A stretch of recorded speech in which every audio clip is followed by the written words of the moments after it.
Barchaga salom. Siz hali multi-level imtihonining speaking qismidan qiynalansizmi? Yoki haqiqiy imtihon kuni, ya'ni speaking imtihon kuningizda B2 leveldagi, C1 yo hattoki C2 leveldagi strukturalardan yoki so'zlardan foydalansangiz ham ekspertlar sizga past ball qo'yishyapti. Buning sababi oddiy. Sizning oddiygina pronunciation, ya'ni talaffuzingizda anchagina xatolar bor.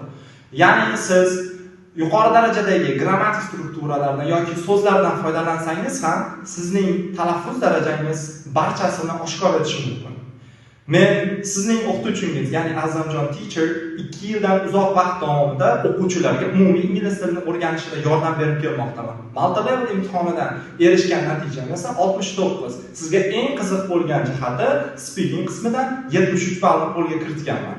Yaqindagina boshlanadigan, ya'ni Speaking September kursiga men sizlarni taklif etib qolaman.